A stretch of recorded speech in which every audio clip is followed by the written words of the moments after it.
Hey guys, gwyned here, bringing you a Standard Pauper deck tech of Remedio's Mumm-Ra deck that I played in MPDC 2802.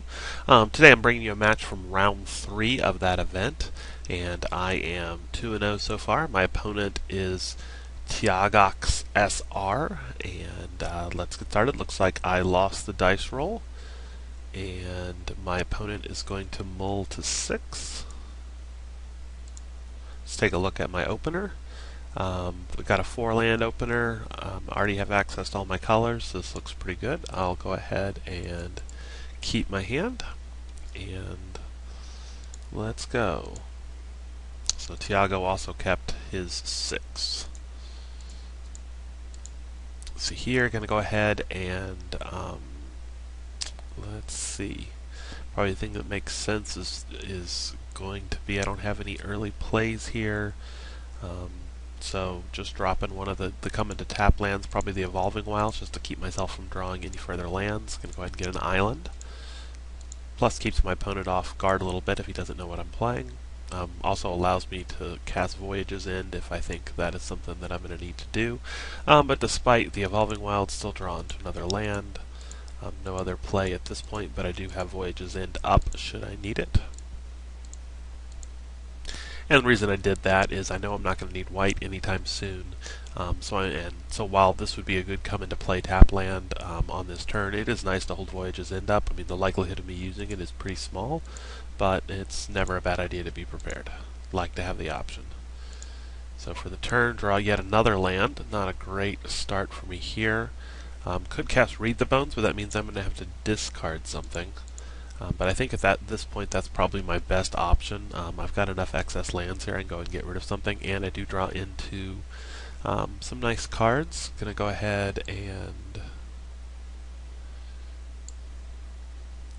keep both of those, and just pass the turn back, discarding one of my swamps. Oh, interesting. So my opponent is playing some kind of manifest deck I haven't seen right into being cast yet. I think this is a pretty good card, though. One that is seeing quite a bit of play in Limited right now. The fact that it's basically you get place a 2/2 creature into play, a colorless one, and you get to scry one, so that's pretty good. Or scry two, I suppose. So your odds of getting a creature here are actually really, really good, simply because you get to pick, of the 2 cards you draw, you get to pick the better one to keep. So I think this is definitely a good choice for him. Let's see. Be interesting to see what he's playing here. So now I'm going to go ahead and drop this come into play tap land. Going to go ahead and get rid of that manifest card, and it turns out that it is a Monastery Flock. Interesting. Alright. And then actually I'm wondering why I tapped my... Oh, I had to tap my mana that well. Yeah, oh, okay. Yeah, I had to tap my mana that way. Right. Okay. My opponent is going to play another Right into Being. Pretty good for him. And I find yet another swamp. I'm going to go ahead and cast Disciple here after playing the Typhoid Rats.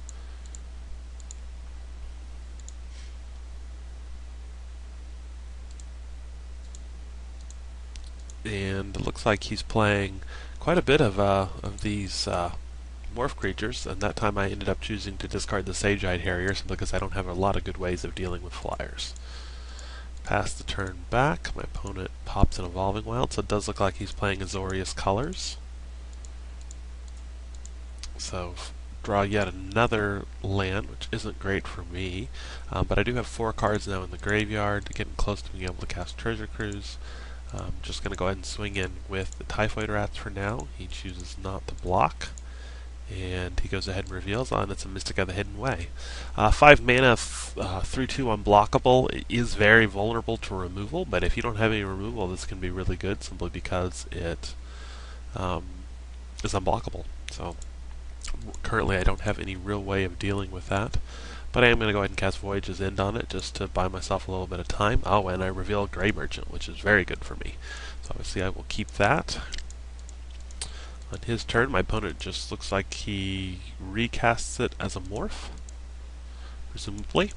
And here I will just go ahead and gonna go ahead and do Treasure Cruise here, thinking it's possible he might have a counter.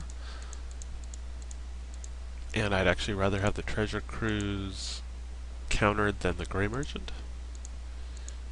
And he does, in fact. Oh, because he had the negate. I wonder if that was a mistake since I knew he had the negate in hand. Yeah, that probably was a mistake. That probably was the wrong play. It does get it out of his hand, and I knew about it, but still probably kind of sloppy. Probably casting the Merchant there was better. So he'll go ahead and continue to strike in with the Mystic there. But without any creatures on tap, now I'm going to be able to swing in with everything. So we're both doing 3 a turn. Pretty tight race. Going to go ahead and play out this Freakus Chosen. Again, playing around, assuming with 5 cards in hand, he could easily have another piece of counter magic, and I really don't want my Gray Merchant countered if I don't have to, especially since, at least at the moment, I'm winning this race. Draw yet another Chosen, so when I do finally get that Gray Merchant in, it's going to be pretty good for me. He's just going to go ahead and block there with his Morph. And I will go ahead and drop this Freakus Chosen and pass the turn back. And my opponent flips over a Monastery Flock. Interesting. Okay, nice defensive creature. Pretty hard to deal with. But since it doesn't have any power, it's not a major threat. Let's see, and my opponent there casts a Treasure Cruise. So he's refilled his hand. Plays another Morph. And continue to swing in with his Mystic.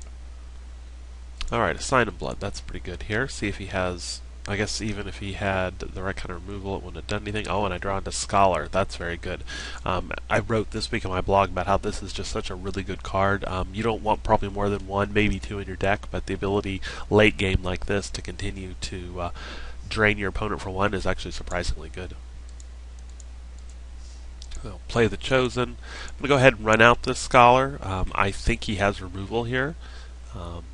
No, I'm sorry, I think he has counter magic here, and I'd actually, as much as I like the Scholar, the Gray Merchant I think is going to be more important. And he does in fact have the Nullify, so that was a good read by me. Go ahead and continue to swing in with all of these. Since he's got 4 cards in hand, attacking with a cat here makes a lot of sense, but he's just going to bounce it off the Monastery Flock, and he'll drop to 10.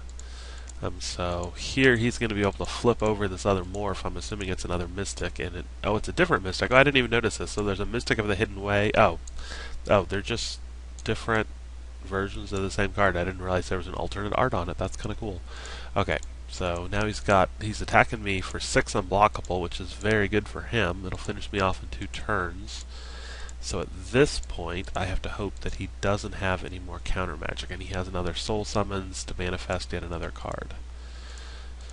So at this point, I don't really have much of a choice other than to go ahead and play out this Gray Merchant, because otherwise I am just dead. So I will go ahead and attack with everything first, leaving a couple guys back to block just in case that is relevant. Probably should have left a Death Touch guy back and attack with the Black Cat instead. Although I suppose it just would have bounced off and taken a card. Yeah, I guess I did that right.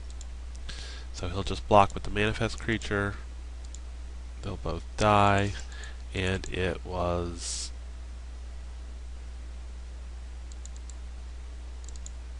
Let's see. No, he cast that. I'm not sure what that card was. Oh well. So now, even though he could have counter magic, just got to run this Gray Merchant out and hope that he doesn't. And in this case, I'm fortunate that he does not, and that finishes him off. So that is how Game 1 ended. I'll be back in a minute for Game 2.